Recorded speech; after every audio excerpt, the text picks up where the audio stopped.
In this lecture, we are going to extend our understanding of convolution so that it looks a little more like what goes on in a neural network. First, remember that in general, a neural network accepts as input color images. We know that these are three-dimensional objects, height by width by color. But for all the examples of convolution we just looked at, both the image and the filter were two-dimensional. So how can we reconcile this discrepancy?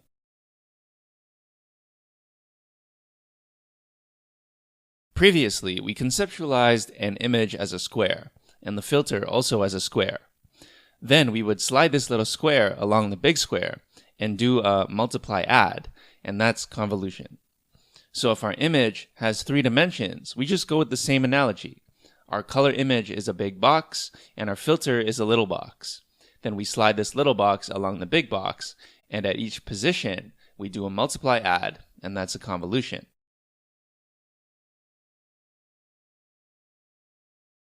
Here are the details. At each position, we used to sum over the height and width of the kernel because the kernel was 2D. But now, since the kernel is 3D, we're going to sum over the color channel as well. Note that both the kernel and the image, for now, have three color channels. If you recall, that's red, green, blue. The way that you can think of this is that instead of the filter being a grayscale pattern finder, it's now a color pattern finder.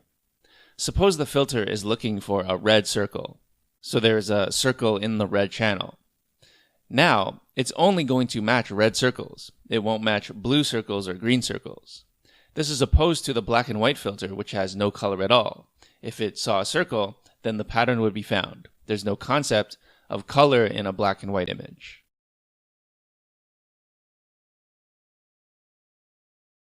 Ultimately, this picture is still not complete. Using what we just learned, this is what would happen. Our input image is a three-dimensional object, height by width by 3. Our kernel is also a three-dimensional object, k by 3. The output of this convolution is only two-dimensional, height minus k plus 1, width minus k plus 1. And this is because we're summing over all three dimensions. And so the third dimension kind of gets dotted out. Now, there's nothing necessarily wrong with the output being two-dimensional, although this should offend your sensibilities to a certain extent. Remember this idea of the uniformity of a neural network and how we have repeating structures. The feed-forward ANN works because you can add any number of layers. One dense layer followed by another followed by another. This is okay because the input and the output are of the same type. The input is a vector and the output is also a vector, which can then be the input into the next layer.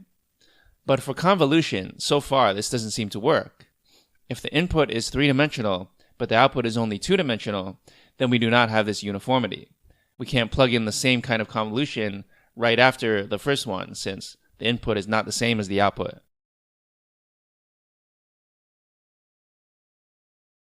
But here's a question to consider. Remember that the filter can be thought of as a pattern finder.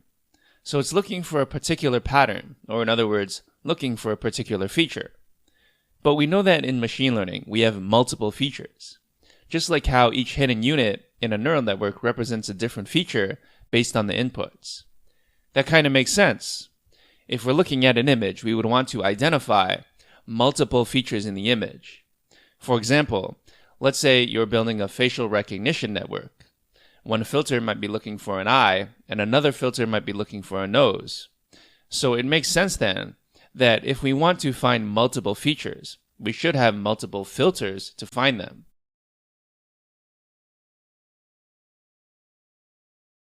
So consider for a second what would happen if you had two filters acting on the same input image. Call the input image A. Call the first filter W1, call the second filter W2. The output of A convolved with W1 is B1, and the output of A convolved with W2 is B2. Let's say for simplicity's sake that we're using same mode convolution, so that B1 and B2 have the same height and width as A.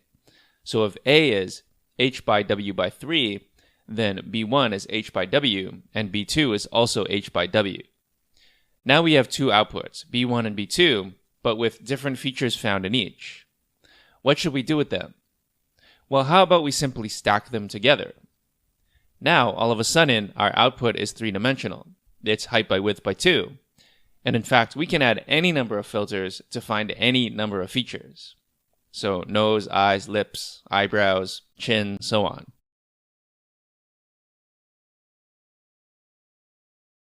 Now our input looks like our output. They are both three-dimensional.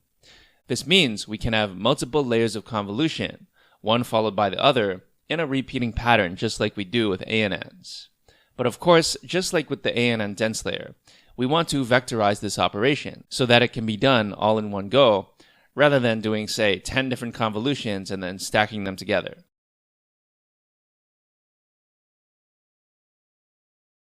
So here is the formula that represents how to do a complete convolution in a deep neural network so that both the input and the output can be three-dimensional objects. Now, this is a lot to look at all at once, so let's try to consider each part one step at a time. First, let's consider the shape of everything. We know that A will be H by W by C1. You can think of C1 as the number of color channels the image A has. Then we have the filter W, which has the shape C1 by K by K by C2. Note that this is now a four-dimensional tensor. Then we have the output image B. Assuming that we're doing same-mode convolution, the height and width dimensions will be the same, H by W, but the third dimension will be C2. So in our equation for the convolution, we can see that it's pretty much the same as before, just with more indices. Bijc represents the image pixel value at row I, column J, and color channel C. Note that I use the term color loosely here, because it doesn't really represent color anymore. We can have an arbitrary number of features, so C2 can be 10, 100, or 1000.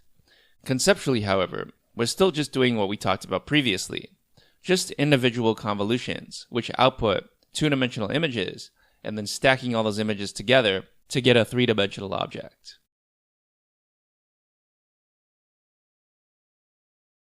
So let's just summarize what we learned in this lecture, since that was a bit long.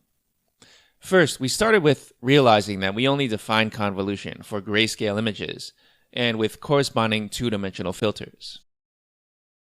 This is of course not flexible enough for CNNs, which must accept color images as input. So then we said, okay, let's just extend that by doing a three-dimensional dot product between a color image and a three-dimensional filter with the same number of color channels. So we're dotting over the color channel.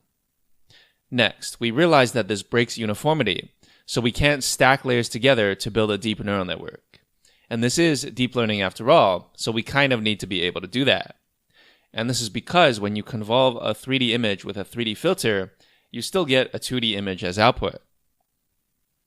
This is just like when you dot a 1D vector by another 1D vector, you get a scalar. So we extended this by realizing that we don't just want one filter that's going to find one single feature. We need to find multiple features. Therefore, we need multiple filters, which will output multiple 2D images, which of course can be stacked into a 3D image.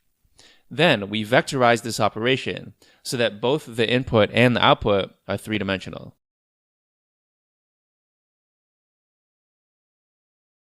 Now you might be wondering, is it correct to call the final dimension color?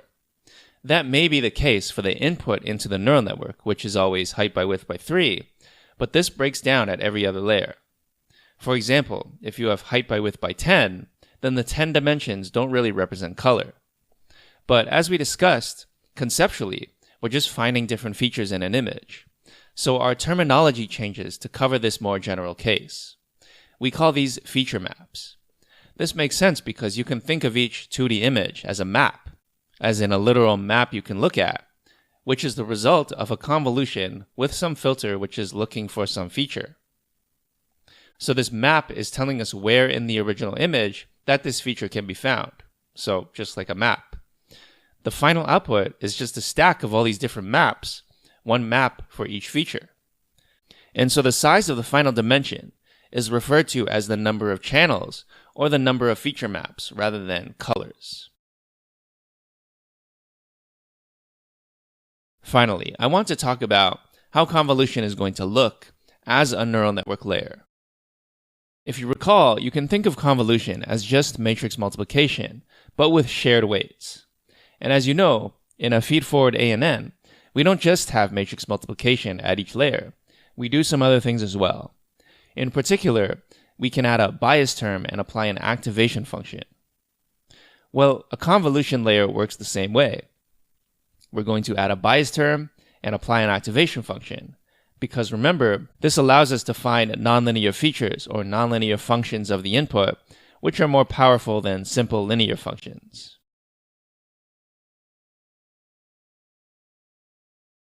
Importantly, we have to consider what the shape of the bias term should be, given that the output of the convolution is a three-dimensional image.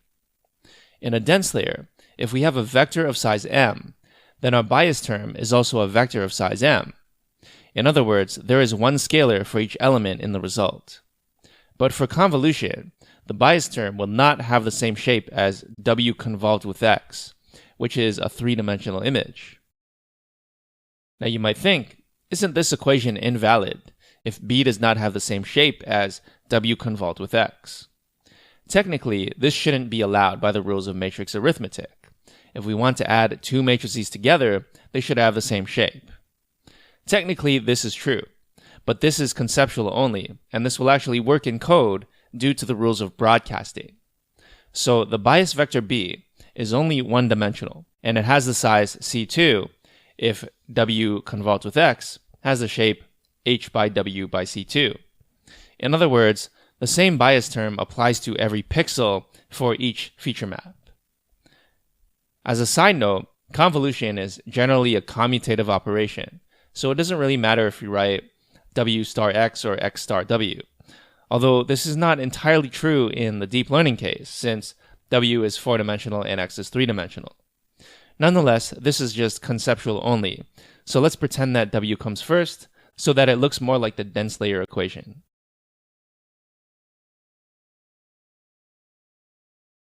Alright, so now that you understand how convolution and a full convolution layer works in a neural network, let's consider our savings. Remember that one way to look at convolution is that it's parameter sharing. Sharing parameters means that we use the same weights in multiple places, reducing the number of total weights we need. So let's do a quick calculation to determine our savings. Suppose our input image is of size 32 by 32 by 3, a modest size image. Now let's suppose the size of the filter is 3 by 5 by 5 by 64, so there are 64 output feature maps. Then our output image will have the shape 28 by 28 by 64. This is because 32 minus 5 plus 1 is 28, and let's just assume we're using valid mode convolution. The number of parameters we needed to compute this output is just 3 times 5 times 5 times 64, which is 4,800.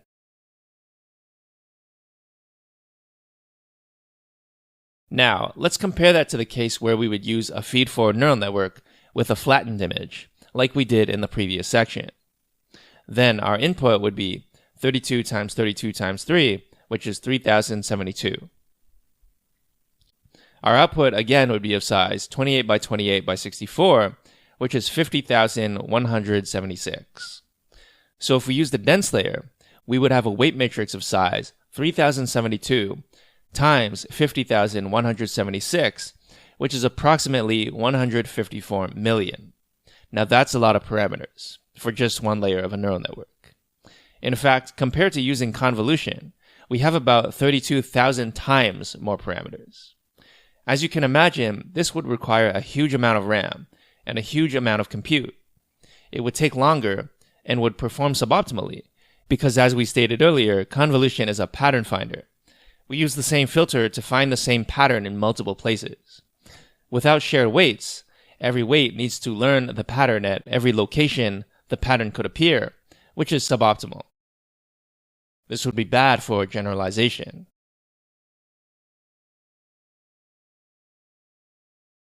Using this concept of convolution just being a part of a neural network layer, it's easy to see how we are going to find these convolution filters through the process of training.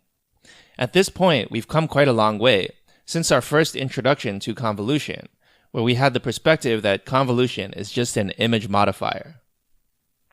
The examples we used were blurring and edge detection. We took an image and then convolution modified it in some way. But now we have a deeper understanding of convolution. It's in fact a pattern finder and a shared parameter matrix multiplication. It's just a feature transformer. In this way, it's just like the neural network layers we'd seen earlier in the course. And so having this perspective, it becomes pretty obvious how these filters, or feature transformers, will be found during the training process. The answer is that it's all going to happen automatically when we call model.fit. This is going to end up doing gradient descent on our new weights and biases, which, for convolution, just happen to be a different shape than what we had before in the dense layer.